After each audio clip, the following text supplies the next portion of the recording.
오 마이 갓. 대체 이 나라가 언제부터 이렇게 잘 사는 겁니까? 전쟁터에서도 눈 하나 깜빡하지 않던 CNN 베테랑 기자가 서울 한복판에서 말을 잊지 못했습니다. 2026년 3월 전 세계 수많은 시선이 몰린 그날 밤, 도심 한복판은 상상을 초월하는 인파로 가득 차 있었습니다. 그는 단 7초 만에 끝난 입국 심사와 뉴욕보다 더 깨끗한 도시를 직접 마주합니다. 그리고 깨닫습니다. 자신이 알고 있던 한국이 완전히 틀렸다는 것을. 하지만 진짜 충격은 그 다음에 시작됐습니다. 600년 역사의 문이 열리던 그 순간, 저의 20년 신념이 무너져 내립니다. 도대체 그날 서울에서는 무슨 일이 벌어진 걸까요? 지금 그 믿기 어려운 현장으로 들어갑니다. 그 전에 잠깐 이야기를 시작하기 전에 구독과 좋아요 눌러주시면 정말 감사하겠습니다. 어디에서 듣고 계신지도 댓글에 남겨주시고 함께해주세요. 저는 리처드 스털링입니다. 미국 CNN 국제부에서 무려 20년이라는 세월을 버텨온 베테랑 특파원이죠. 이라크 바그다드가 함락되던 그 붉은 밤, 빗발치는 총알을 피해 방탄조끼 하나에 의지한 채 생방송 마이크를 잡았던 사람이 바로 저였습니다. 시리아 내전의 매캐한 포연 속에서도 아프가니스탄 카불 공항 철수, 작전 당시 탈레반의 서늘한 총구가 제 미간을 겨누고 있던 그 숨막히는 순간 앞에서도 제 손은 결코 떨리지 않았습니다.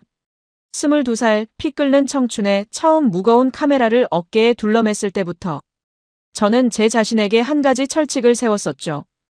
기자는 절대 현장에서 눈물을 흘려서는 안 된다. 오직 차가운 팩트와 숫자로만 세상을 바라봐야 한다라고 말입니다. 전쟁터에서 형체를 알아볼 수 없게 무너져 내린 병원 건물 앞에서 자식을 잃은 어머니가 피눈물을 흘리며 통곡하는 장면을 렌즈에 담을 때도 저는 입술을 꽉 깨물고 감정을 철저히 배제했습니다.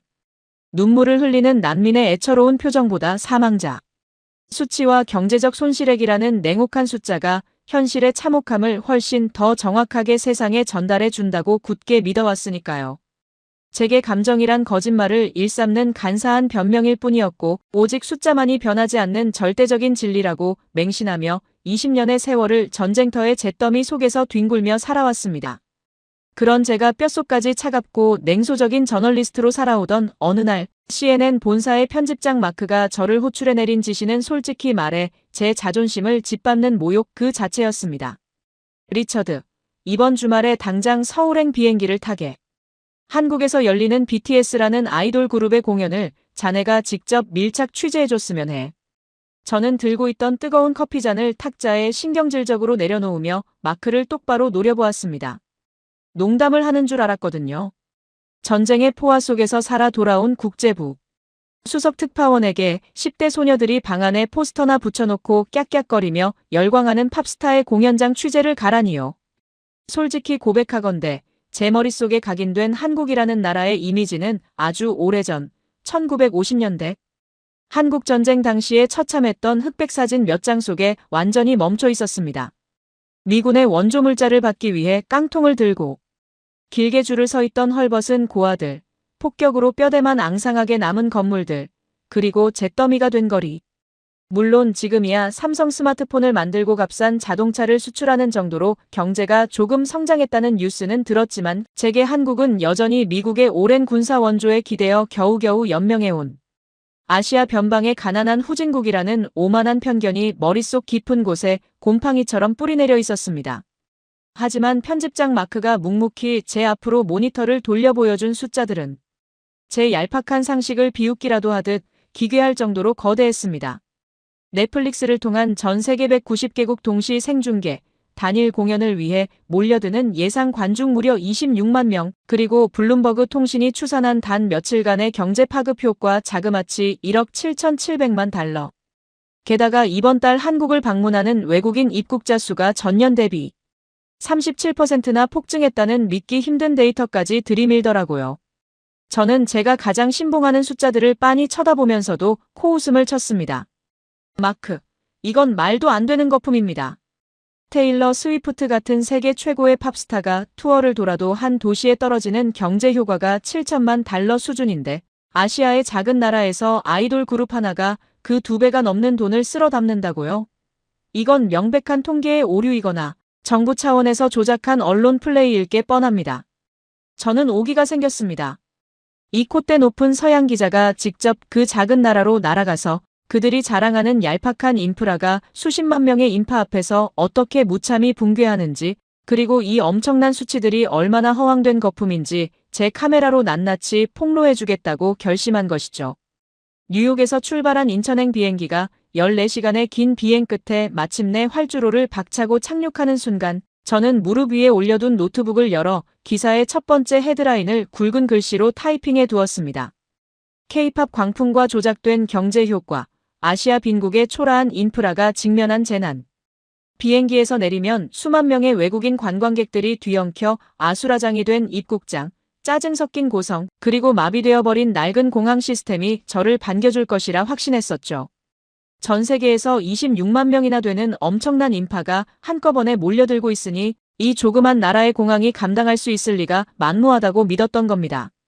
그런데 비행기 문이 열리고 탑승교로 첫 발을 내디딘 순간 저는 코끝을 스치는 낯선 공기에 흠칫 놀라고 말았습니다. 제가 이제껏 취재를 다녔던 수많은 개발도상국이나 중동 국가의 공항들에서는 항상 특유의 매캐한 모래, 먼지 냄새나 퀴퀴한 기름 냄새가 진동을 했었거든요. 심지어 세계의 심장이라는 뉴욕의 JFK 공항조차도 낡은 카펫의 눅눅한 냄새와 사람들의 땀 냄새가 불쾌하게 섞여 있곤 했죠. 하지만 서울 인천국제공항의 공기는 소름이 돋을 정도로 맑고 서늘했습니다. 마치 거대한 숲속에 들어온 것처럼 쾌적한 산소가 폐부를 찌르더라고요. 캐리어를 끌며 입국 심사대로 향하는 제 발걸음은 점점 느려졌습니다. 눈앞에 펼쳐진 광경이 제가 상상했던 아수라장과는 너무나도 달랐기 때문입니다. 수만 명의 인파가 몰려들고 있음에도 불구하고 축구장 몇 개를 합쳐놓은 듯한 거대하고 높은 천장 아래의 공간은 도서관처럼 차분하고 질서정연했습니다. 바닥은 또 어떻고요? 거울처럼 반짝반짝 빛나는 대리석 바닥에는 그 흔한 껌 자국 하나, 누군가 흘린 커피 얼룩 하나 보이지 않았습니다. 제 캐리어의 바퀴 구르는 소리가 유난히 크고 선명하게 들릴 정도로 바닥은 완벽한 수평과 청결을 유지하고 있었습니다. 이게 정녕 내가 생각했던 가난한 나라의 공항이 맞단 말인가? 머릿속이 복잡해지기 시작했습니다. 입국 심사대 앞에 도착한 저는 오랜 취재 습관처럼 손목시계에 초침을 내려다보며 대기 시간을 측정하려 했습니다. 뉴욕 JFK 공항에서는 퉁명스러운 심사관들 앞에서 무려 3시간을 뱀처럼 또아리를 튼 줄에 서서 진을 빼야 했던 끔찍한 기억이 있었거든요. 세계 최강대국인 미국의 관문도 그 모양인데 아시아의 작은 나라라면 좋기 서너 시간은 걸릴 거라고 비웃을 준비를 하고 있었습니다. 그런데 제 눈을 의심할 수밖에 없는 기적이 눈앞에서 벌어졌습니다. 사람이 일일이 검사하는 줄은 온데간데 없고 최첨단 자동 출입국 심사기기. 수십 대가 SF 영화의 한 장면처럼 도열해 있는 겁니다. 앞사람이 여권을 유리판 위에 올려놓고 기계의 카메라를 잠시 바라보자 띠릭하는 경쾌한 기계음과 함께 투명한 게이트가 스르륵 열리더군요. 제 차례가 되어 똑같이 여권을 올리고 카메라를 바라보았습니다. 게이트를 통과해 나오기까지 걸린 시간, 저는 믿을 수 없어 시계를 다시 확인했습니다. 정확히 7초였습니다. 7초. 3시간과 7초. 대체 이 나라는 얼마나 막대한 돈을 인프라에 쏟아부었길래 전 세계 그 어떤 선진국 공항에서도 경험해보지 못한 이런 기적 같은 시스템을 구축해 놓은 걸까요? 얼떨떨한 기분으로 수화물을 찾는 벨트 앞에 섰을 때 저는 두 번째 충격을 받았습니다. 제 커다란 검은색 캐리어가 벨트 위를 부드럽게 미끄러져 나오고 있었는데 놀랍게도 손잡이가 승객이 잡기 편하도록 바깥쪽을 향해 반듯하게 정렬되어 있었습니다. 가방 모서리에는 긁힌 자국 하나 없었고요. 비행기에서 내린 지 채 15분도 지나지 않은 시간이었는데 말입니다. 공항 직원들이 승객의 짐을 쓰레기짝처럼 마구잡이로 던져대는 서구권 공항의 거친 풍경에 익숙해져 있던 저로서는 승객의 물건을 이토록 정성스럽고 신속하게 다루는 세심한 서비스에 그야말로 말문이 막혀버렸습니다. 제가 폭로하려던 아시아 빈국의 초라한 인프라라는 기사. 헤드라인이 제 머릿속에서 조금씩 바스라지는 소리가 들리는 듯 했습니다. 도심으로 들어가기 위해 공항철도와 연결된 지하철역으로 향하는 에스컬레이터에 몸을 실었을 때 저는 입을 반쯤 벌린 채 주변을 두리번거릴 수밖에 없었습니다. 제가 살던 뉴욕의 지하철은 그야말로 지옥이거든요. 쥐가 돌아다니는 선로, 코를 찌르는 지린내, 언제 고장날지 몰라 불안에 떨어야 하는 낡은 열차, 그리고 무엇보다 누군가 뒤에서 선로로 밀어버릴지도 모른다는 공포감 때문에 항상 긴장하며 서 있어야 했습니다. 하지만 서울의 지하철역은 공항보다 더 밝고 눈부셨습니다. 바닥은 방금 왁스칠을 끝낸 듯 광이 났고 벽면에는 수십 개의 거대한 초고화질 디지털 사이니지가 화려한 광고를 끊임없이 뿜어내고 있었습니다. 그리고 승강장에 다다랐을 때 저는 카메라를 들어올릴 뻔했습니다. 철로와 승강장 사이를 빈틈없이 가로막고 있는 투명하고 거대한 유리벽, 바로 스크린도어 때문이었습니다. 전 세계 수많은 대도시를 다녀봤지만 승객의 안전을 위해 지하철역 전체에 이런 천문학적인 비용이 드는 최첨단 안전장치를 완벽하게 설치해둔 나라는 본 적이 없었거든요. 열차가 들어온다는 안내방송이 나오고 놀랍게도 전광판에 표시된 도착 예정 시간과 단 1초의 오차도 없이 은빛 열차가 미끄러지듯 승강장으로 들어섰습니다. 정확히 스크린도어의 문과 열차의 문이 일치하며 동시에 스르륵 열리는 순간 열차 안에서 뿜어져 나오는 쾌적하고 시원한 에어컨 바람이 제 얼굴을 때렸습니다.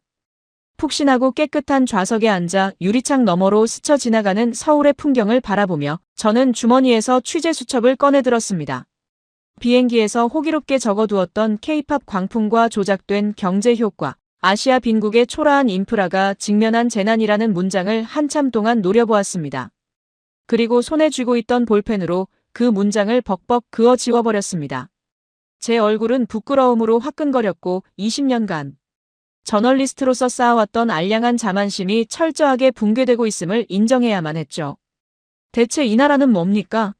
제가 기억하던 흑백 사진 속의 가난한 나라는 어디로 가고 어떻게 이런 압도적인 부를 축적한 완벽한 최첨단 도시가 이 땅에 우뚝 서 있을 수 있는 걸까요? 1인당 국민소득이 100달러도 채 되지 않았던 아프리카 수준의 빈민국이 어떻게 세계 최강국인 미국조차 부러워할 만한 인프라를 갖춘 부자 나라로 탈바꿈한 것인지 제 머리로는 도저히 계산이 서질 않았습니다. 7초 만에 끝난 입국 심사와 거울 같은 대리석 바닥, 그리고 1초의 오차도 없는 투명한 스크린도어 지하철. 이 모든 것들은 저를 향해 소리치고 있는 것 같았습니다. 당신이 알던 그 불쌍한 한국은 더 이상 존재하지 않는다라고 말입니다. 아직 광화문의 공연장에는 도착하지도 않았는데 저는 이미 이 거대한 한국이라는 기적 앞에서 철저하게 압도당한 채 덜컹거리는 열차에 몸을 맡기고 있었습니다.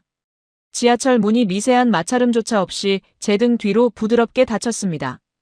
광화문역 지상으로 향하는 길고 가파른 에스컬레이터에 오르는 동안 제 심장은 마치 전쟁터 한복판에 투입되기 직전처럼 불규칙하고 거칠게 요동치고 있었죠. 과연 지상으로 올라가면 제가 그토록 확신하며 기다려왔던 아수라장이 펼쳐져 있을까요? 아니면 이 믿기 힘든 지하 세계의 완벽한 쾌적함이 저 위쪽 아스팔트 위에서도 그대로 이어지고 있을까요? 제 어깨를 짓누르는 무거운 카메라 가방의 끈을 고쳐 매며 저는 짐짓 냉소적인 표정을 지어 보였습니다. 아무리 첨단 지하철을 깔아놓았어도 도심 한복판에 수십만 명의 다국적 인파가 몰려들었다면 그곳은 필연적으로 지옥일 수밖에 없다고 믿었으니까요. 마침내 지상으로 이어지는 마지막 계단을 밟고 올라서서 3월의 차가운 저녁 공기를 폐부 깊숙이 들이마시는 순간 저는 그 자리에 마치 벼락을 맞은 사람처럼 돌부처가 되어 굳어버리고 말았습니다. 제 두 눈앞에 펼쳐진 광경은 제 20년 저널리스트 인생, 아니 제 평생을 통틀어 단 한 번도 상상조차 해본 적 없는 비현실적이고 경이로운 세상 그 자체였거든요.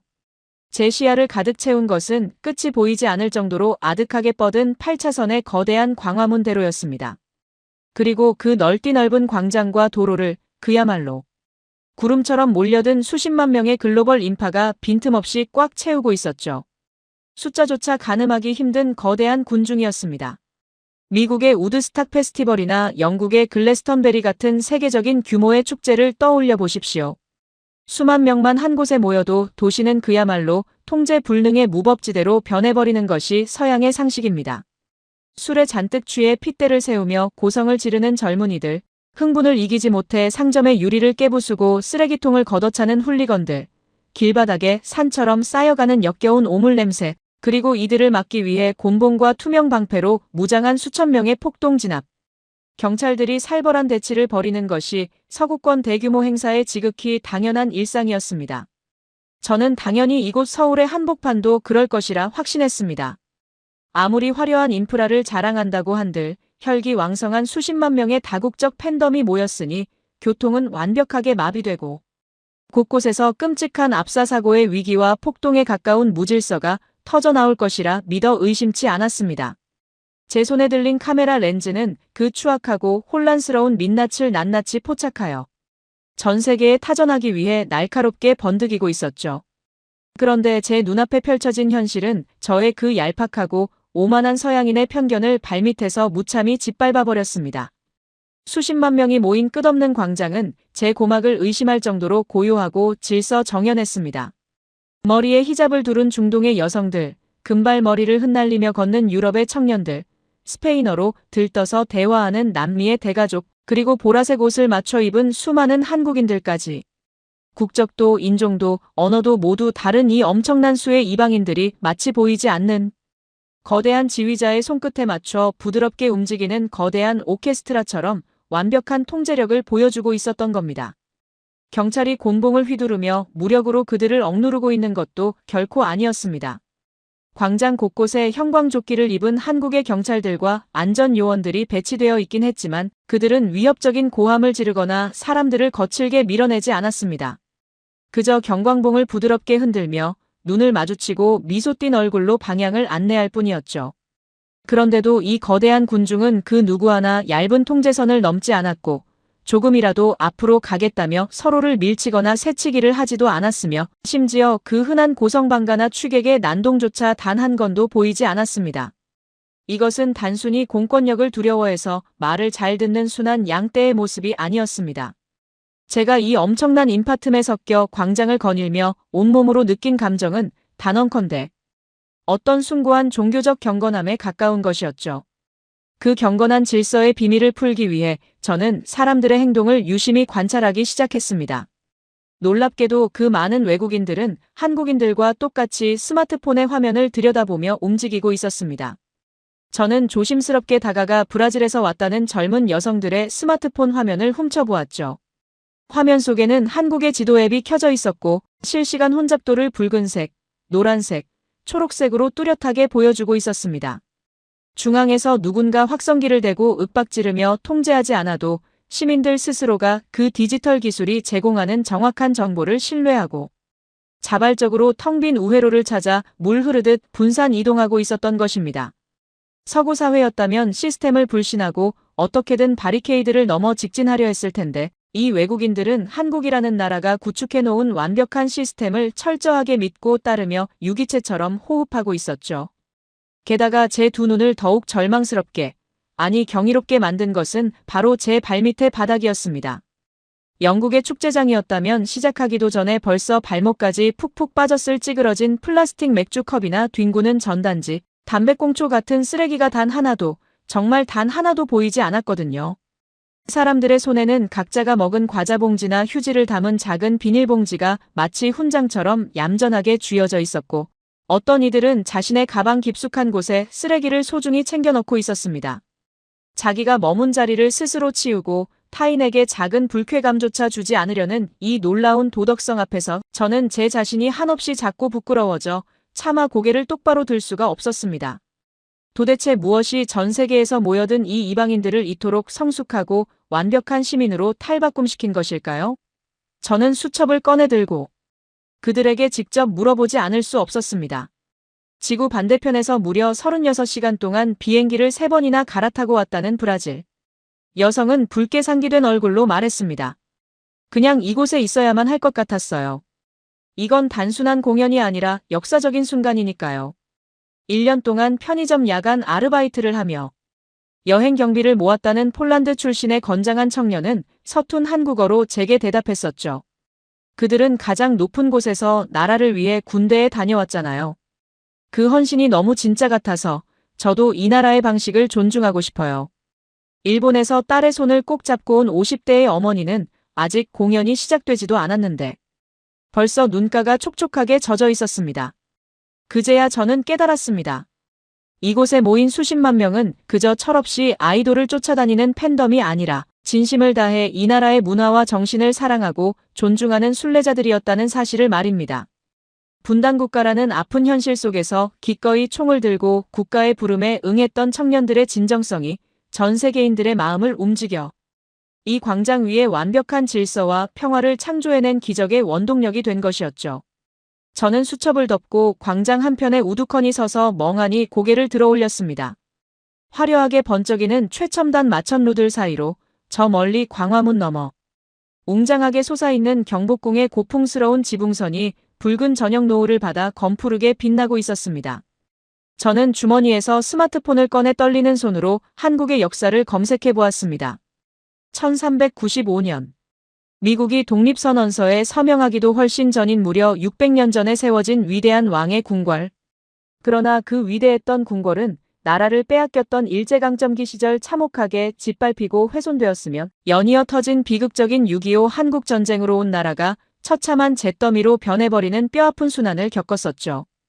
1인당 국민소득이 고작 67달러에 불과해 미군의 원조 없이는 굶어 죽어야 했던 세상에서 가장 가난하고 비참했던 나라. 그러나 그 처절한 폐허 속에서 살아남은 사람들은 피눈물을 삼키며 맨손으로 벽돌을 나르고 굶주린 배를 부여잡고 밤낮 없이 공장을 돌리고 도로를 닦아냈습니다. 그리고 불과 수십 년이라는 짧은 시간 만에 전 세계를 호령하는 경제대국이자 이토록 완벽하고 아름다운 시민의식을 갖춘 인류 선진국을 마법처럼 빚어낸 것입니다. 수십만 명의 외국인들이 지금 이 아스팔트 위에서 보여주고 있는 숨막히는 질서와 경건함은 어쩌면 이 위대한 600년 역사의 숭고한 공간과 잿더미 위에서 기적을 일궈낸 한국인들의 피땀, 어린 헌신에 대한 무언의 깊은 존경심이 발현된 것은 아니었을까요? 저녁 8시 정각. 광장을 대낮처럼 눈부시게 비추던 빌딩 숲의 불빛들과 거대한 전광판들이 일제히 숨을 죽이듯 스르륵 꺼졌습니다. 수십만 명이 운집한 1.2km의 거대한 광장이 순식간에 칠흑 같은 어둠 속으로 묵직하게 가라앉았죠. 그리고 그 순간 고막을 찢는 듯한 함성이나 비명 대신 믿을 수 없을 만큼 팽팽하고 숨막히는 정적이 광장 전체를 무겁게 짓눌렀습니다. 그 수십만 명의 군중이 일제히 숨을 참으며 하나의 심장으로 고동치는 듯 했습니다. 누구 하나 소리를 지르지 않았습니다. 서구권의 페스티벌이었다면 참지 못하고 휘파람을 불고 발을 구르며 난동을 부렸겠지만 이곳의 사람들은 그저 보라색 응원봉의 불빛마저 조용히 끈 채 숭고한 의식을 기다리는 사제들처럼 어둠 속을 응시하고 있었습니다. 저 역시 침을 꼴깍 삼키며 긴장감에 휩싸였습니다. 총알이 빗발치는 전장에서도 느끼지 못했던 솜털이 쭈뼛서고 영혼이 흔들리는 듯한 압도적인 벅차오름이었죠. 바로 그때였습니다. 칠흑 같은 어둠을 단숨에 찢고 들어오는 웅장하고 깊은 종소리가 서울의 밤하늘을 장엄하게 울려 퍼졌습니다. 광장 정면의 거대한 스크린에 경복궁의 기와 지붕이 한 폭의 수묵화처럼 신비롭게 펼쳐지더니 방금 전까지 굳게 닫혀있던 600년 역사의 문, 근정문이 둔탁한 마찰음과 함께 천천히 양옆으로 열리기 시작했습니다. 그 거대한 문틈 사이로 눈이 멀어버릴 듯 찬란한 황금빛 조명이 폭포수처럼 쏟아져 나오며 텅 빈 광장을 성스럽게 물들였고 현대적으로 편곡된 가슴 뛰는 아리랑의 웅장한 선율이 제 심장벽을 강하게 때리기 시작했죠. 그리고 그 쏟아지는 황금빛을 묵묵히 등지고 오직 조선의 왕만이 걸을 수 있었다는 그 엄숙한 돌길 위로 7명의 청년들이 나란히 걸어 나왔습니다. 국가의 부름을 받고 가장 빛나는 청춘의 시간에 총을 들었던 그들, 화려한 세계 최정상의 자리를 미련 없이 내려놓고 기꺼이 흙먼지 날리는 훈련소로 향했던 대한민국의 청년들이 마침내 그 무거운 책임을 다하고 당당하게 왕의 길을 걸어 세상 밖으로 나오는 역사적인 순간이었습니다. 그제야 수십만 명의 군중이 꾹꾹 눌러 담았던 거대한 함성이 대지를 뒤흔들며 폭발했습니다. 그것은 단순한 환호가 아니었습니다. 잿더미에서 일어나 마침내 세계의 중심에 우뚝 선 위대한 대한민국을 향한 전 세계의 열광적인 찬사이자 600년의 모진 풍파를 견뎌낸 이 땅에 굽히지 않는 강인한 정신에 보내는 경회의 외침이었습니다. 저는 카메라 셔터 위에 올려둔 제 손가락이 걷잡을 수 없이 떨리고 있다는 것을 깨달았습니다. 시야가 뜨거운 눈물로 흐려져 뷰파인더를 더 이상 들여다볼 수가 없었죠. 오직 차가운 팩트와 숫자만을 맹신하며 한국을 비웃었던 오만한 서양 기자의 견고한 철벽이 이 위대한 나라의 심장부에서 산산조각 나며 형체도 없이 무너져 내리고 있었던 것입니다. 무대가 막을 내리는 순간 황금빛 조명이 폭포수처럼 쏟아지던 무대 위로 심장을 울리는 강렬한 비트와 한국의 전통. 악기 소리가 절묘하게 어우러진 음악이 거대한 해일처럼 광화문 광장을 덮쳤습니다. 수십만 명의 글로벌 팬들이 일제히 흔드는 보라색 응원봉은 마치 서울의 밤하늘에 은하수를 그대로 쏟아부은 듯 눈부시게 반짝였었죠. 저는 그 압도적인 빛의 물결 한가운데 서서 제 귀를 의심할 수밖에 없는 놀라운 광경을 목격하고 있었습니다. 금발머리의 미국인, 히잡을 두른 아랍인, 피부색이 다른 남미와 유럽의 수많은 젊은이들이 자신들의 모국어가 아닌 한국어로 그 길고 복잡한 노래 가사를 토시 하나 틀리지 않고 완벽하게 떼창하고 있었던 것입니다. 한때 나라를 잃고 우리말과 글마저 빼앗길 뻔했던 뼈아픈 역사를 가진 아시아의 반도국가. 그 나라의 언어가 지금 전 세계인들을 하나로 묶는 평화와 열광의 공용어가 되어 600년 역사의 경복궁 앞마당에 장엄하게 울려 퍼지고 있었습니다. 저는 뷰파인더에 눈을 댄 채 숨죽여 울고 있었지만 제 곁에 수십만 명은 환희에 찬 눈물을 흘리며 국경과 인종을 초월한 거대한 축제를 만끽하고 있었죠.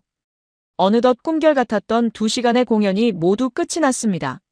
무대 위에서 혼신의 힘을 다해 열창하던 7명의 청년들이 허리 굽혀 깊은 감사의 인사를 전한 뒤 굳게 닫히는 경복궁의 근정문 너머로 천천히 모습을 감추었죠. 광장을 대낮처럼 밝혔던 무대의 메인 조명이 스르륵 꺼지고 가로등과 빌딩 숲의 일상적인 불빛들이 다시 서울의 밤을 밝히기 시작했습니다. 바로 그 순간이었습니다.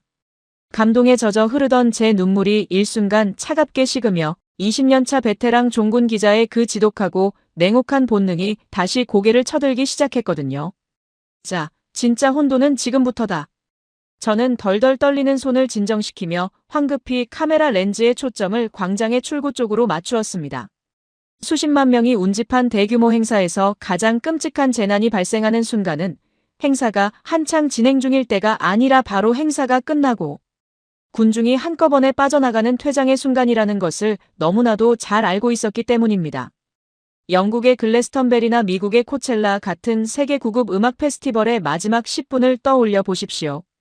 공연이 끝났다는 안내방송이 나오는 순간 사람들은 그야말로 이성을 잃은 짐승처럼 돌변해버립니다. 조금이라도 먼저 주차장으로, 지하철역으로 빠져나가기 위해 앞사람의 등을 거칠게 밀어붙이고 통제선을 무참히 짓밟으며 펜스를 무너뜨리기 일쑤였죠. 좁은 출구로 수만 명이 한꺼번에 몰려들면서 병목 현상이 발생하고 곳곳에서 비명과 욕설이 난무하며 심지어는 호흡 곤란으로 쓰러진 사람들을 밟고 지나가는 끔찍한 압사 사고까지 벌어지는 것이 서구 사회가 자랑하는 이른바 자유로운 축제의 참담한 민낯이었습니다.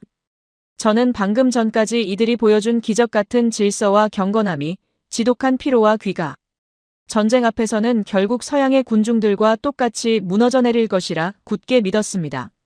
그래서 셔터 위에 손가락을 얹은 채 렌즈 너머로 그 혼비백산할 아수라장의 첫 장면을 낚아채기 위해 날카롭게 눈을 번득이고 있었던 것이죠. 그런데 5분이 지나고 10분이 지나도 제 카메라 렌즈에 포착된 것은 충격적일 만큼 고요하고 평화로운 풍경이었습니다. 수십만 명의 거대한 군중이 일제히 자리에서 일어났지만 그 누구 하나 출구를 향해 미친 듯이 달려나가지 않았습니다. 사람들은 마치 잘 짜여진 각본에 따라 움직이는 배우들처럼 앞사람과의 간격을 여유롭게 유지한 채 아주 천천히 발걸음을 옮기고 있었습니다. 친구의 어깨에 손을 올리고 조용히 공연의 여운을 나누거나 스마트폰의 번역 앱과 지도 앱을 확인하며 혼잡하지 않은 우회로를 찾아 스스로 발길을 돌리고 있었죠. 곳곳에 서 있던 한국의 경찰들과 안전요원들은 확성기에 대고 고함을 지를 필요조차 없었습니다. 그들이 경광봉으로 부드럽게 방향을 가리키면 거대한 인파의 물결이 바위에 부딪힌 강물처럼 너무나도 자연스럽고 유연하게 여러 갈래로 흩어져 나갔습니다. 뛰는 사람도, 앞사람을 밀치는 사람도, 짜증 섞인 고함을 지르는 사람도 없었습니다. 이 수십만 명의 다국적 인파는 오직 다른 사람의 안전과 평온을 깨뜨리지 않겠다는 무언의 굳은 약속이라도 한 것처럼 서로에게 길을 양보하며 차분하게 광장을 빠져나가고 있었습니다. 이것은 20년 동안 지구촌 곳곳의 재난과 축제를 취재해온 제 상식으로는 도저히 해석할 수 없는 기적 같은 현상이었습니다. 저는 허탈감에 빠져 뷰파인더에서 눈을 뗄 수밖에 없었죠. 제가 그토록 잡아내려 했던 무질서와 혼란이라는 특종은 이 위대한 시민의식 앞에서는 애초에 존재할 수 없는 허상에 불과했던 것입니다. 하지만 저를 진정으로 붕괴시키고 오열하게 만든 결정적인 순간은 따로 있었습니다. 인파의 절반 정도가 광장을 빠져나갔을 무렵 저는 무언가 기이한 움직임을 발견하고 다시 렌즈를 들어 올렸습니다. 광장 한가운데 아직 떠나지 않고 남아있던 수많은 사람들이 갑자기 발걸음을 멈추더니 일제히 허리를 굽히기 시작한 것입니다. 처음에는 누군가 소중한 물건을 떨어뜨려 다 같이 찾아주는 줄만 알았죠. 그런데 어둠이 짙게 깔린 광장 바닥을 향해 그들이 손에 쥐고 있던 보라색 응원봉의 불빛이 켜지기 시작했습니다. 하나둘씩 켜진 보라색 불빛이 수백, 수천 개로 불어나며 마치 밤바다를 밝히는 등대처럼 바닥을 샅샅이 비추고 있었습니다. 그리고 그 보라색 불빛 아래에서 벌어지는 광경을 확인한 순간 제 심장은 그대로 멎어버리는 듯 했습니다. 그들은 바닥에 떨어진 쓰레기를 줍고 있었습니다. 누가 시킨 것도 아니었습니다. 돈을 받고 고용된 청소부들도 아니었습니다. 공연 내내 열광적으로 환호하던 전 세계의 팬들, 그 이방인들이 직접 미리 준비해온 투명한 비닐봉지를 꺼내 들고 광장 구석구석을 누비며 남이 버린 쓰레기, 뒹구는 낙엽, 심지어는 작은 종이 조각 하나까지도 정성스럽게 주워 담고 있었던 겁니다. 영국의 글래스턴베리 페스티벌이 끝나면 수백 명의 청소 인력이 일주일 내내 중장비를 동원해 쓰레기 산을 치워야 했고 그 비용만 수백만 파운드에 달했습니다. 무릎까지 차오르는 악취나는 쓰레기 더미는 축제의 당연한 부산물이라 여겼었죠. 그런데 이 수십만 명이 머물다간 광화문 한복판에서 놀랍게도 공연이 끝난 지 불과 몇 분 만에 자발적인 대청소가 시작된 것입니다. 저는 홀린 듯이 카메라를 들고 그들 사이로 걸어 들어갔습니다. 보라색 불빛으로 바닥을 비추며 허리를 굽힌 한 무리의 젊은이들에게 다가갔죠.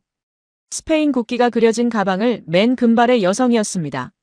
저는 떨리는 목소리로 물었습니다. 당신들은 외국인 관광객이 아닙니까?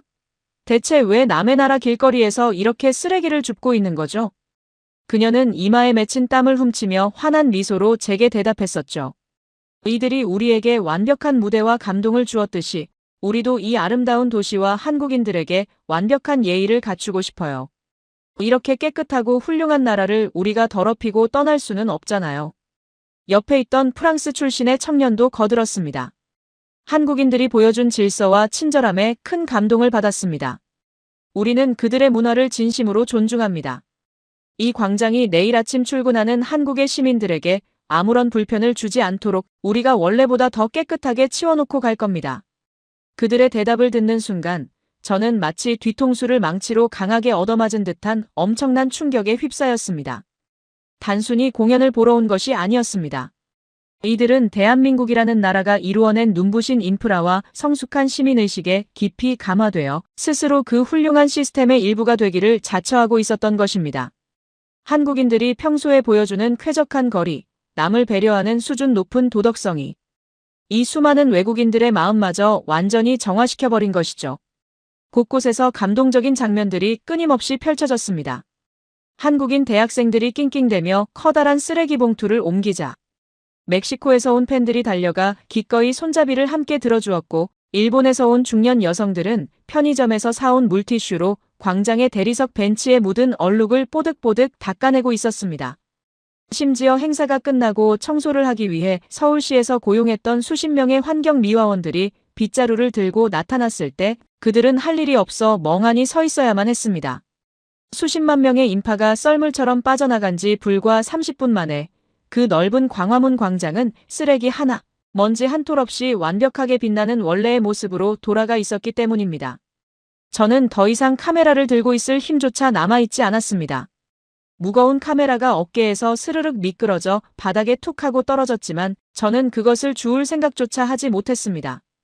20년 동안 참혹한 전장을 누비며 인간이 만들어낼 수 있는 가장 추악하고 잔인한 바닥을 보았다고 자부해왔습니다. 그래서 인간의 선해 따위는 믿지 않았고 군중은 언제나 폭력적이고 이기적일 수밖에 없다고 맹신해왔죠. 하지만 오늘 이 대한민국 서울의 한복판에서 저는 인간이 보여줄 수 있는 가장 숭고하고 아름다운 기적을 목격하고 말았습니다. 단 30분. 수십만 명의 군중이 만들어낸 그 30분이 마법 같은 기적은 20년간 두꺼운 장갑차처럼 제 마음을 둘러싸고 있던 냉소와 편견의 철갑을 종이장처럼 찢어버렸습니다. 제가 폭로하려 했던 빈국의 초라한 인프라와 무질서는 오직 제 머릿속에만 존재하는 썩어빠진 착각이었습니다. 오히려 그들은 세계 최고의 시스템으로 수십만 명을 안전하게 품어냈고 가장 높은 수준의 시민의식으로 전 세계인들을 감화시켜 스스로 쓰레기를 줍게 만들었습니다. 완전히 텅 비어버린 광화문 광장 한가운데 홀로 남겨진 저는 티끌 하나 없이 매끄럽게 빛나는 아스팔트 바닥에 털썩 주저앉고 말았습니다. 광장 너머로 조용히 서 있는 600년 역사의 경복궁을 바라보며 저는 두 손으로 얼굴을 감싼 채 아이처럼 엉엉 소리내어 울기 시작했습니다. 총구 앞에서도 단 한 번도 떨지 않았던 강인한 종군 기자의 눈에서 부끄러움과 존경심, 그리고 형언할 수 없는 벅찬 감동이 뒤섞인 뜨거운 눈물이 쉴 새 없이 쏟아져 내렸습니다. 이 위대한 나라를 감히 아시아의 작은 후진국이라 깎아내리며 비웃었던 제 자신의 오만함이 너무나도 뼈저리게 원망스러웠습니다. 전 세계를 경악하게 만든 대한민국의 진정한 힘은 화려한 마천루나 수천억의 경제 효과가 아니라 바로 이 광장을 가득 채우고 또 완벽하게 비워낸 사람들의 위대한 정신 그 자체였던 것입니다. 저는 그렇게 한참을 바닥에 주저앉아 오열하며 오늘 밤 제가 목격한 이 위대한 기적을 결코 잊지 않겠다고 가슴 깊이 새기고 있었습니다. 바로 다음 순간 제 시야에 들어온 한백발로인의 굽은 뒷모습을 마주하기 전까지 말입니다. 완전히 텅 비어버린 광화문 광장의 차가운 아스팔트. 바닥에 주저앉아 두 손으로 얼굴을 감싼 채 오열하던 제 시야에 너무나도 이질적이고 낯선 한 사람의 모습이 조용히 들어왔습니다. 화려한 네온사인과 최첨단 마천루들이 뿜어내는 차가운 도시의 불빛 아래 등산복처럼 보이는 낡고 빛바랜 점퍼를 걸친 한백발의 노인이 지팡이에 의지한 채 느린 걸음으로 광장을 걷고 있었거든요. 일은 아니 여든은 좋게 넘어 보이는 한국의 할아버지였습니다. 전 세계에서 몰려든 수십만 명의 젊은이들이 열광의 도가니를 만들어내고 썰물처럼 빠져나간 이 거대하고 미래지향적인 공간에 그 낡은 점퍼 차림의 노인은 어울리지 않는 듯 하면서도 이상하게 제 시선을 강렬하게 올가매고 있었습니다. 저는 뺨에 흐른 눈물을 대충 소매로 닦아내고 너클 잃은 사람처럼 자리에서 일어나 그 노인의 뒷모습을 홀린 듯이 뒤따라 걷기 시작했습니다. 할아버지의 걸음은 무척이나 느리고 위태로웠습니다. 한쪽 다리를 살짝 절고 계셨는데 그 절뚝이는 걸음걸이마다 헤아릴 수 없는 세월의 무게가 꾹꾹 눌러 담겨 있는 듯했죠.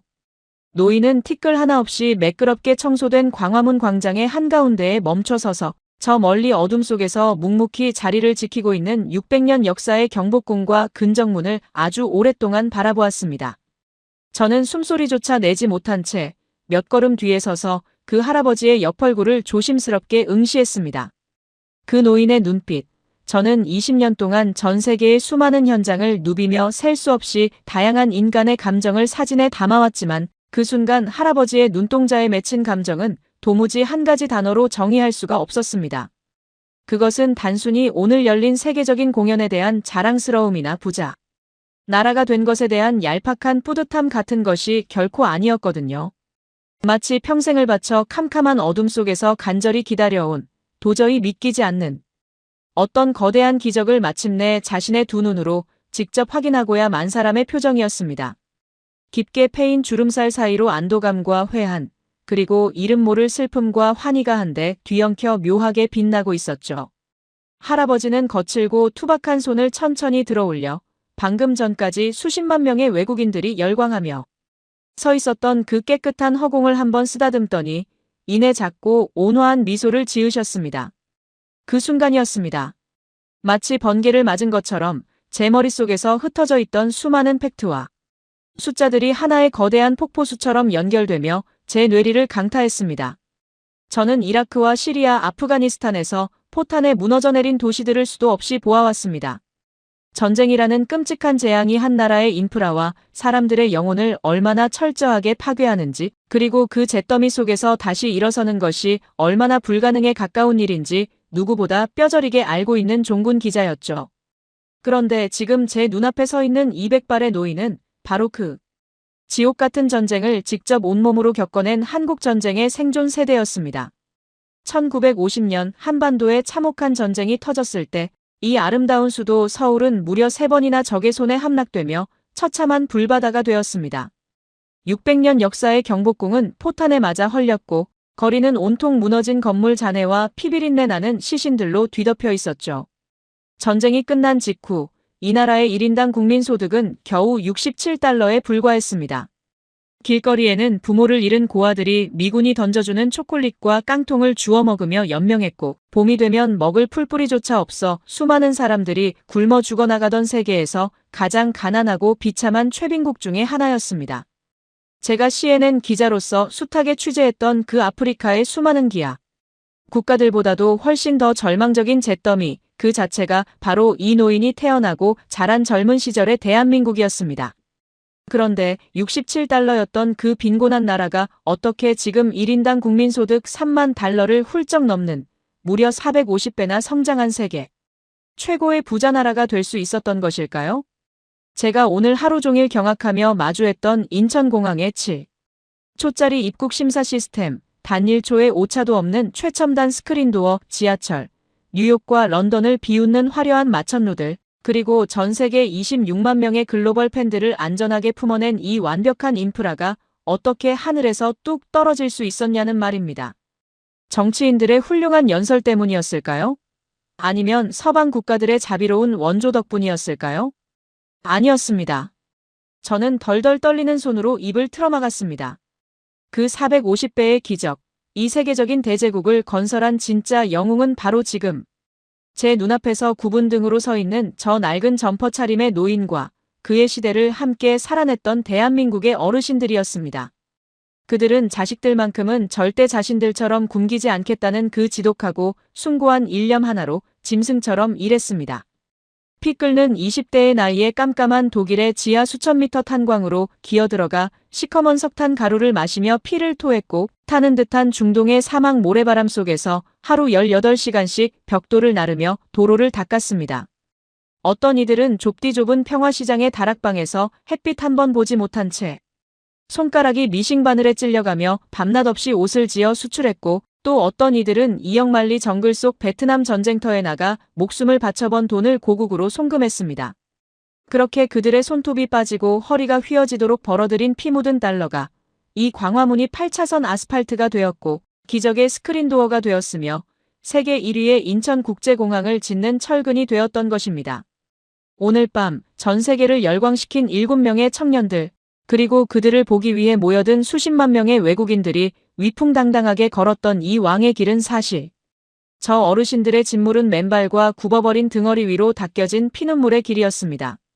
그 혹독했던 가난과 희생을 온몸으로 견뎌내며 나라의 뼈대를 세웠기에 오늘날의 이 눈부신 최첨단 대한민국이 전 세계인들의 존경과 찬사를 받으며 600년 역사의 문을 다시 활짝 열어젖힐 수 있었던 것이죠. 저는 감당할 수 없는 부끄러움과 뼛속까지 스며드는 묵직한 존경심에 휩싸여 그 자리에 우뚝 멈춰 섰습니다. CNN의 엘리트 특파원이라는 알량한 타이틀에 취해 이 위대한 나라를 거품이 낀 아시아의 후진국이라 조롱하려 했던 제 오만함이 너무나도 역겨웠습니다. 저는 저 낡은 점퍼를 입은 노인의 구분등 앞에서 전쟁터의 참혹함만을 진실이라 믿어왔던 제 20년의 저널리즘이 얼마나 천박하고 가벼운 것이었는지를 처절하게 깨닫고 있었습니다. 눈물로 범벅이 된 얼굴을 훔치며 저는 노인의 뒷모습을 향해 저도 모르게 허리를 깊숙이 숙여 경건한 인사를 올렸습니다. 비록 그분은 제 인사를 보지 못하고 천천히 발걸음을 돌려 어둠 속으로 사라지셨지만 제 심장만큼은 그 어떤 취재 현장에서도 느껴보지 못한 뜨거운 경외감으로 미친 듯이 끓어오르고 있었죠. 자정이 훌쩍 넘은 시각, 저는 텅 빈 광화문 광장의 찬바람을 맞으며 호텔로 미친 듯이 달려갔습니다. 방에 들어서자마자 겉옷도 벗지 않은 채 노트북을 열어젖혔습니다. 그리고 비행기 안에서 호기롭게 작성해 두었던 기사 초안, K-팝 광풍과 조작된 경제 효과, 아시아 빈국의 초라한 인프라가 직면한 재난이라는 그 쓰레기 같은 텍스트를 백스페이스 키를 꾹 눌러 단 한 글자도 남기지 않고 모조리 지워버렸습니다. 그리고 덜덜 떨리는 손가락으로 제 심장이 토해내는 진짜 진실을 키보드 위로 쏟아내기 시작했습니다. 오늘 밤 나는 서울 광화문 한복판에서 오열했다. 전 세계를 경악시킨 것은 수천억 달러의 경제 효과도 화려한 마천루도 아니었다. 그것은 잿더미 위에서 450배의 기적을 맨손으로 일궈낸 위대한 세대의 피땀, 어린 헌신과 그들이 만들어낸 완벽한 시민의식이었다. 이 나라는 후진국이 아니다. 인류가 도달할 수 있는 가장 숭고한 문명의 정점에 서 있는 세계에서 가장 경이로운 제국이다. 기사를 마친 저는 뉴욕에 있는 편집장 마크에게 당장 이메일을 보냈습니다. 그리고 곧이어 내일 아침으로 예정되어 있던 저의 뉴욕행 귀국 비행기 티켓을 주저없이 취소 버튼을 눌러버렸습니다. 저는 이 아름답고 위대한 나라를 도저히 이대로 떠날 수가 없었습니다. 전쟁의 상처를 딛고 일어선 이 놀라운 나라의 구석구석을 어르신들의 구분 등에 새겨진 그 눈부신 훈장 같은 역사들을 제 두 발로 직접 걷고 제 카메라 렌즈에 진실하게 담아내고 싶어졌거든요. 한국을 무시했던 오만한 이방인 기자는 오늘 밤 광화문의 기적 앞에서 완전히 죽었습니다. 그리고 이제 저는 이 기적의 나라, 대한민국을 전 세계에 가장 정확하고 뜨겁게 알리는 진정한 저널리스트로 다시 태어날 것입니다. 저는 모니터 너머로 빛나는 서울의 야경을 바라보며 굳은 결의를 다졌습니다. 나는 결코 한국을 떠나지 않을 것이다. 오늘 사연 어떻게 들으셨습니까? 콧대 높고 오만했던 미국 CNN의 베테랑 종군 기자가 결국 광화문 한복판에서 낡은 점퍼를 입으신 우리 어르신의 구분 등 앞을 향해 뜨거운 눈물을 쏟아내며 고개를 숙였습니다. 전쟁의 참혹함과 잿더미의 절망을 그 누구보다 잘 안다고.